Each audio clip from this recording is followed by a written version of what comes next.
Hey, what's up, everybody? Isaac here with Civil Engineering Academy. Excited to be on another podcast episode with you today. And I'm excited because today we're going to talk about a question that we get very often in our courses, and it has to do with geotech. And I thought it would be fun to kind of do a couple, podcast episodes diving into, content that would help you prepare for your exam. So in today's episode, I'm going to talk about specifically something that we get asked a lot, especially in our geotech course, but that is the difference between using what's called the ultimate bearing capacity equation or the net bearing capacity equation to find the allowable bearing capacity when you are dealing with some foundations. And so this is a common question we get. It's probably by far the most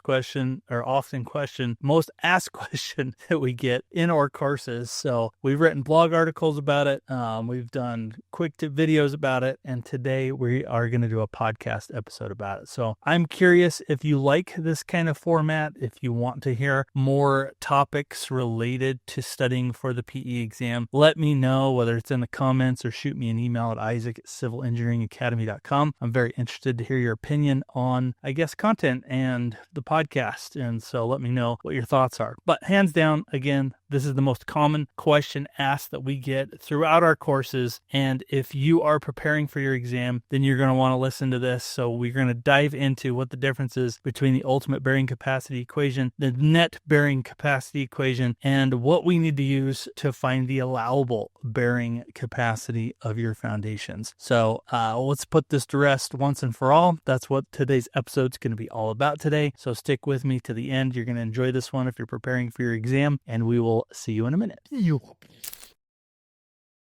Okay, so the first thing is this. What exactly is the bearing capacity of a soil? As a civil engineer, you know the job of the foundation is to receive all the loads from the structure and transfer that thing down to the ground. For this to happen safely, the soil upon which the foundation lies has to be able to take on such a load without failing, or as civil engineers sometimes call it, settling beyond what is allowed for it. Take a look at the Tower of Pisa, for example. It started to tilt even before construction was completed. And why was that? After it reached a certain height, the load applied by the tower's self-weight to the soil via the foundation was bigger than the soil could actually handle, which caused the soil to move downward on one side and the tower began to tilt. And this is what bearing capacity is all about. It's the capacity of the soil to support the pressure created by the total load coming from the foundation. It's a measure of the soil's load carrying ability, how much it can take on before the thing fails. This is an important piece of information that allows civil engineers to design appropriate foundations in the real world to guarantee the structure stability of any structure. And it's also one of the NCEES's favorite soil mechanics topics for the exam questions that you're going to find on your civil FE or PE exam. So if you plan on taking any of those exams, those two beastly exams soon, then you need to truly understand what bearing capacity is and know how to apply it to solve questions. But here's a quick warning for you. While various factors influence the bearing capacity of the soil, including soil type, the cohesion of the soil, the groundwater table, and the type of foundation we're dealing with, if it's deep or if it's shallow, most of the theories and what the NCEES usually rates on the exam on this topic has to do with shallow foundations. So we're going to focus on those today. So now let's move on to the first type of bearing capacity thing we want to talk about. Then that question is, what is the ultimate bearing capacity? So ultimate bearing capacity is denoted by Q subscript U, so QU, and it's pressure at the base of the foundation which the failure of the soil takes place. So that is what QU is. That is, it's the load per unit area of your foundation that, if reached, causes the soil to actually fail. It's simply the ultimate maximum load it can take on, and one load value we civil engineers should definitely steer clear of. This failure in the soil is called shear failure. And it can happen in three different ways when ultimate bearing capacity is reached, depending on the soil conditions that you're dealing with. However, the most common type of shear failure used both on famous bearing capacity theories and on the NCEES exam is the general shear failure is what you're going to deal with. In this type of shear failure, when the load applied to the soil by the foundation foundation increases, then the settlement will increase as well. When the load per unit area equals the ultimate bearing capacity value, or QU, the soil fells, causing a bulging around the soil footing, and you never want that, right? That happens only on one side, which leads to tilting of the structure. Okay, so now how do you calculate ultimate bearing capacity? As a civil engineer, you've gotten to know a guy by the name of Terzaghi, right? Way back in your college days, or even if you're in college, and he was actually the first person to try to come up with a theory to evaluate the ultimate bearing capacity of the soil, and he did that. His famous equation looks like this equation. So C in this is the cohesion of the soil. Gamma is the unit weight of the soil. Q is the surcharge applied by the weight of the soil plus the footing and any load present on ground level, if there is any. B is the width of the footing.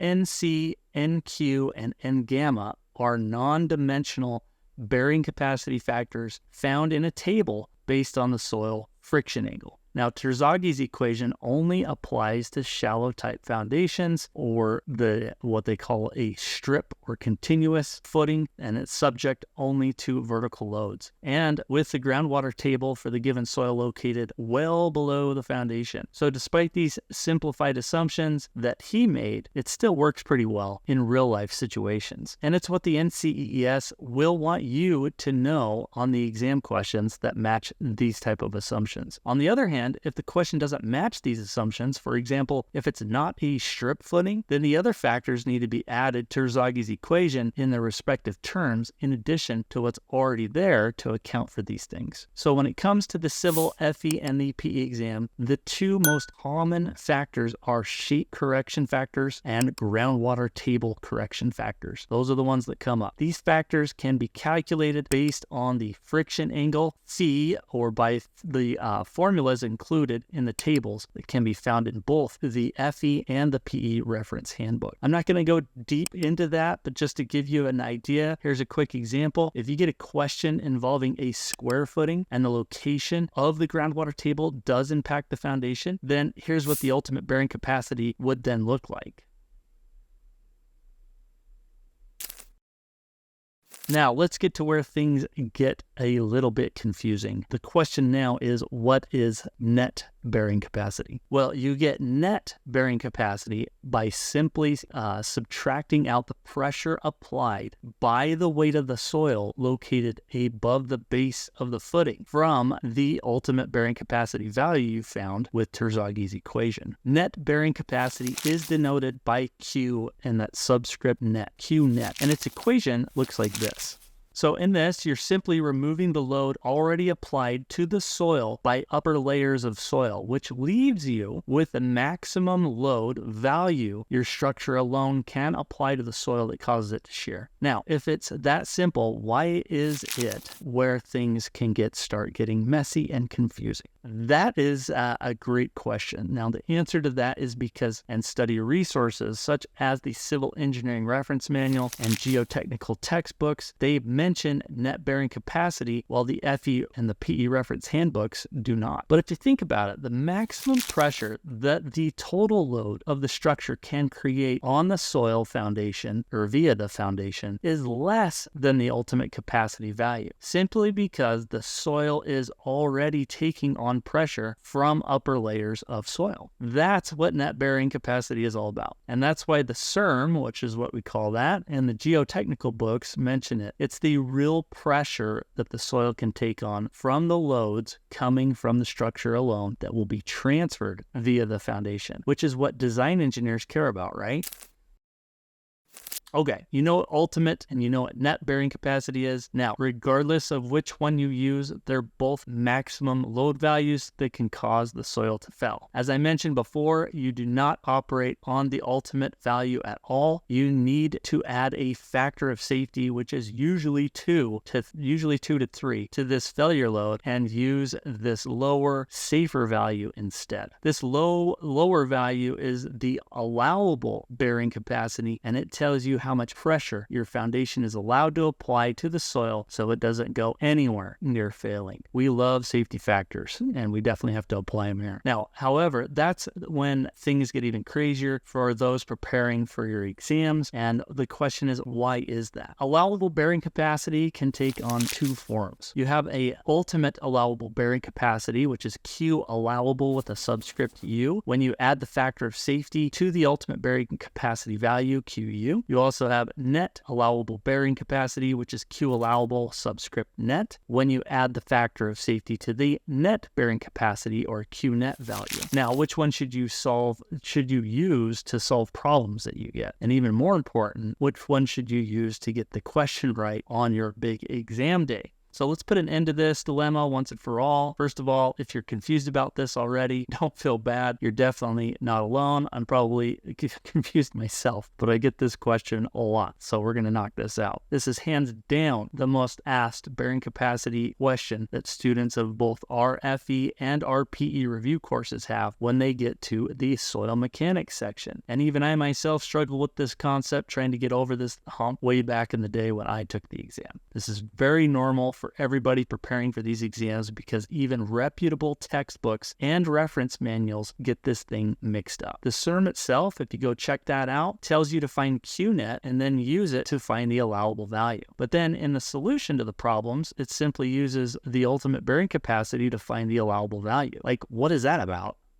Look, I get it. I've been there myself. I've learned one little trick that solves these problems with our students that I'm going to share with you, and I share this with everyone inside of our courses. But now I'm going to share that tip with you today. So here we go. Live by this rule whenever you get a bearing capacity question. You'll only use the net bearing capacity to find the allowable bearing capacity if, and only if, the problem statement explicitly directs you to do so by including pieces of information such as consider the weight of the soil above the footing, or consider correction for overburden. If you see anything like that in the problem statement, then you're going to go with net bearing capacity, as this is the value that accounts for this overburden pressure. If nothing like this is given, you're going to use the ultimate bearing capacity, get the question right, and then simply move on to the next. In actual practice, though, every engineer works a little bit differently, and every project is different. That's why there are these two forms for the same quantity. But when it comes to passing the Civil FE or the PE exam, follow this rule and you're going to be all set.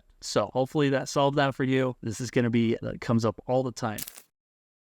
Anyway, that's going to be it for this one today, everybody. There's a lot more bearing capacity for shallow foundations that we have covered. A lot of information about that out there. And but this was intended to be a quick overview of the basics and to put an end to the dilemma of the most common problem and the most common question that we face as people prepare for their exams right now. All right, so now you know the general concept of bearing capacity, the difference between ultimate and net bearing capacity, and the little known trick to decide which of those two you need to or use to find the allowable bearing capacity. Get the question right and crush your Civil FE or PE exam. And here at Civil Engineering Academy, we're all about helping you on this journey. We're civil engineers ourselves who've been helping fellow civil engineers just like you get over the hump of passing their exams more than a decade now. Been quite some time. It's awesome. I know how hard things are to get to pass this thing, so I've got something to help you on this journey if you are preparing for it, to help you kickstart your studies. So if you're preparing for the Civil FE exam, we've scoured the internet ourselves for the best FE resources out there, so you don't have to. We've put them all together in our 5